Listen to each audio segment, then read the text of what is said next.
Hello there, Aries. Welcome to a weekly tarot reading from August 3rd through the 9th. It's Raina here. This is from the Emerald Lotus Divination site or people. Got it off of Pinterest. Looking for ideas sometimes. I'm tweaking a little bit to make it more comfortable for me, but other than that, leaving it to, and I'm using a new deck, the Light Series Tarot deck. So let us begin. And I'm just going to lay out the cards and I'll tell you what each position stands for.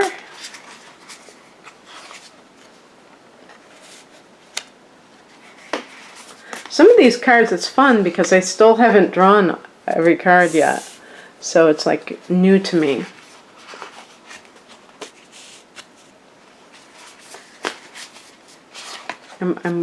It's supposed to be to the side, but I'm going to do this so that you can see them better.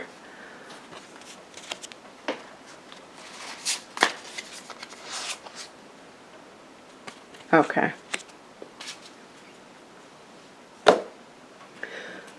So, the first position is my week as a whole. Queen of Wands. This is a card that's great for career matters, but also for relationships. Queen can be the mother, so perhaps you're trying to, and mother, we can look at both genders in terms of nurturing. How you can nurture and still succeed professionally at the same time. And so there might be discussions with your workplace. Maybe this is a time of transition, as it is for a lot of people. This is a month for some to go back to school.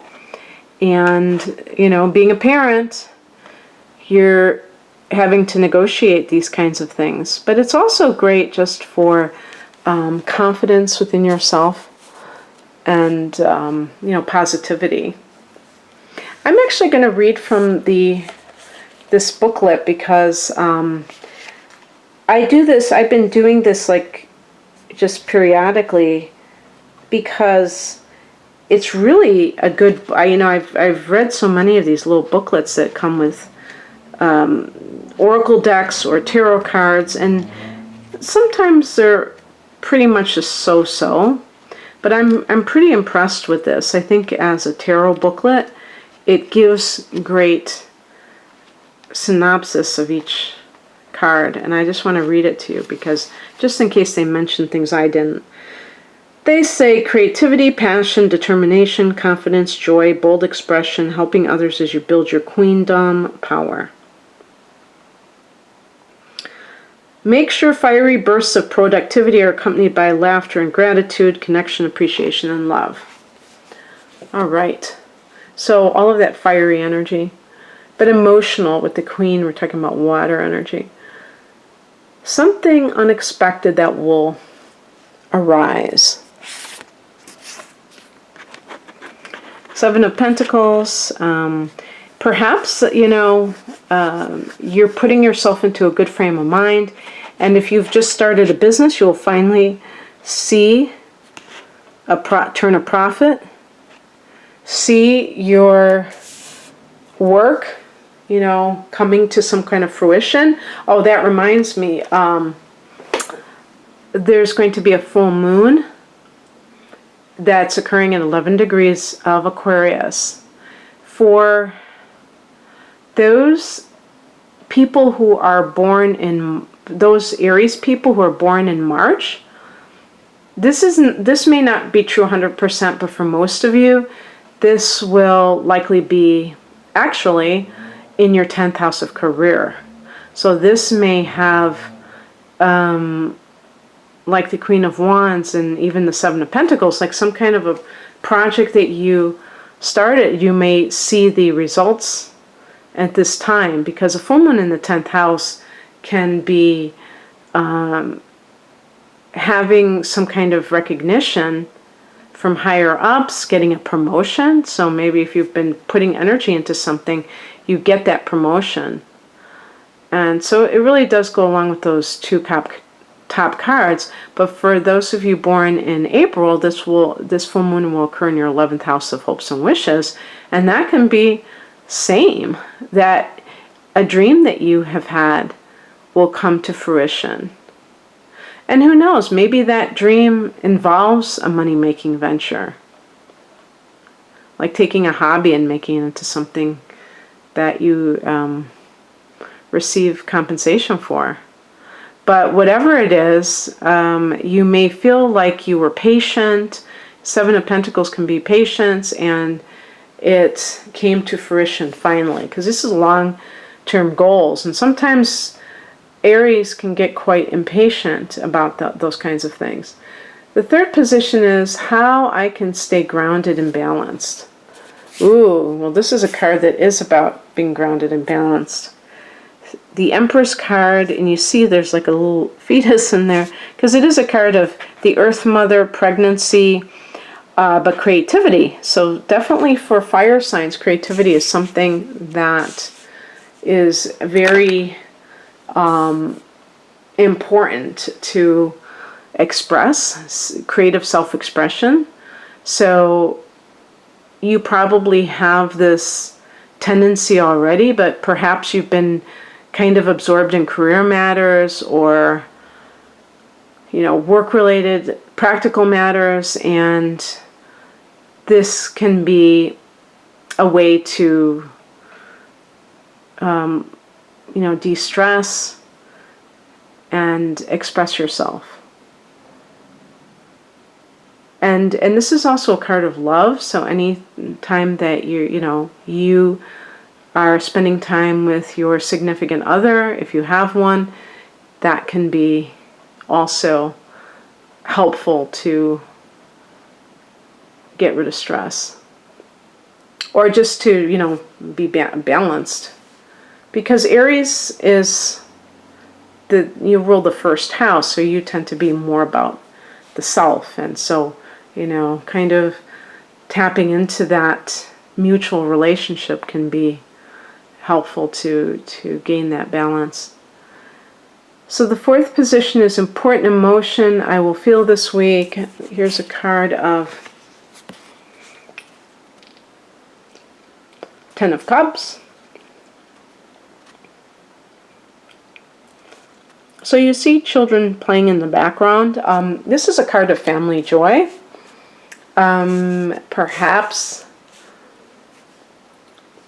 there is, are you pregnant? Are you thinking about, like, maybe the Queen of Wands is, how am I going to keep my business going, or how am I going to stay on the job after I give birth? But you are pregnant, and I don't know.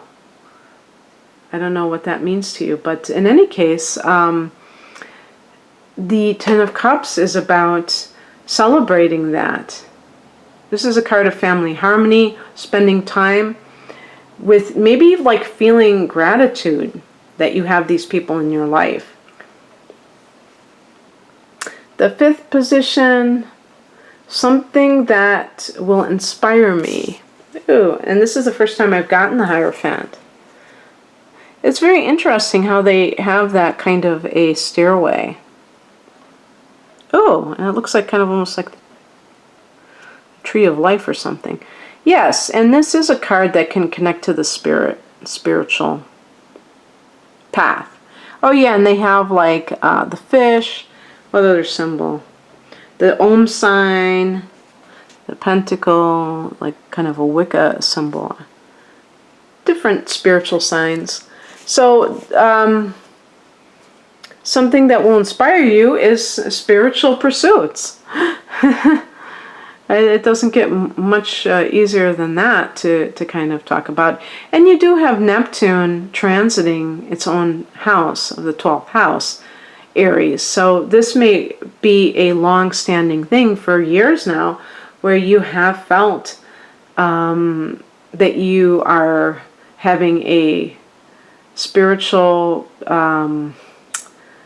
what do they call that, upgrade, or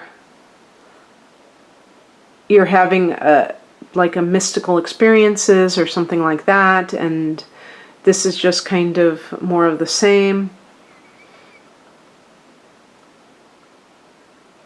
6, how my spirit guides speak to me this week. I have changed it to, what message will my spirit guides give me this week? 8 of Wands.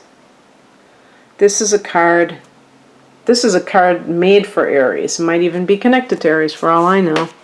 But the 8 of Wands is about forward movement, sudden, developments and things like that. This is what you're all about, actually. And so how I interpret this is going back to that 7 of Pentacles, which is really the farmer's card, about watching something, tending to your dream, your baby, if you will. Maybe this is a business, a small business, and believing in it, even when you haven't gotten a sale yet, that you still plug away and you still do it, and then you finally get that. And it feels like it's like an amazing feeling. I've said this before, when I started here on YouTube like 5 years ago, over 5 years ago, and putting out video after video, not getting any clients yet, and watching somebody's video who is a tarot reader, and them saying, it took me a month to get my first client, and then I just kind of breathed a sigh of relief, and I was like, oh, a month? Well, I thought that it would just naturally happen, right away. And I was like, okay, and I just kind of chilled out, and then a month passed, and then 5 weeks, 6 weeks, and I was ready to throw in the towel. And the screen to my laptop had broken, and I really was like, oh my gosh, it seemed like everything was stacked against me. So I couldn't use my computer. I went to the library to use the computer, logged into my email, and I saw the first sale, and I cried. I had tears in my eyes, because it was like I was really ready to throw in the towel. And the interesting thing about that is that right after that, I started to get steady business. Now, you can say it's all in the numbers and say, you had to put out a certain amount of videos and then you would get your first client, but it was like something energetic had broken through, and then I was able to, it was like maybe I had created resistance because I doubted myself or what have you. And then once I got that first sale, I could breathe again. I could feel like, yes, I've done it. I've cracked that code. And so I was able to just, and it wasn't that it was just roaring after that, but it still was, it wasn't just like another 2 months passed until I got another client. No, it was, steady. And that was, very affirming as well. And so the 7 of Pentacles is about having, I think it is about faith, but it's also about patience. And Aries, you're a sign that you're just so enthusiastic. That's what makes it hard for you to wait like that. And the last position is how to best support myself this week. And we have the 9 of Swords. Look at where you feel a sense of anxiety. I notice they always have these crows. Because, wherever you have that anxiety, those are things to work on. Those are belief systems that have to be switched up. And Aries is a very brave sign, so chances are you're pretty bold in general, but there might be one Achilles heel. There might be some area in your life that you're still are a little bit concerned about. And like, for instance, with money matters, a lot of Aries people are very generous as well as free spending, but you may be somebody who's born on the cusp of with Pisces, or on the cusp with Taurus, and you're just more fiscally conservative, or just you're more security minded. And so maybe you have to still practice a belief in there's more where that came from. Even if you get a sale and you're still like, oh my gosh, it's like, where is this anxiety coming from? Is it really coming from you, or is it coming from conditioning that has told you you have to have this, that, and the other thing to be a success, to be considered somebody that is good at what they do, yada yada. So it's examining these beliefs, because the swords relate to thoughts, and Nine of Swords can be like those thoughts that plague us. It's a card of insomnia. So if you do tend to have, literal insomnia, Aries, one thing you can do is look at ways to counter that so that you can get a good night's sleep, so that you can be ready, so you can be an eager beaver in the morning, because it looks like you have a lot of stuff on your plate. A lot of good stuff on your plate, actually. So I hope that you enjoyed this, Aries. If you would like a personal reading, the link is below. Thank you for watching. Take care. Bye.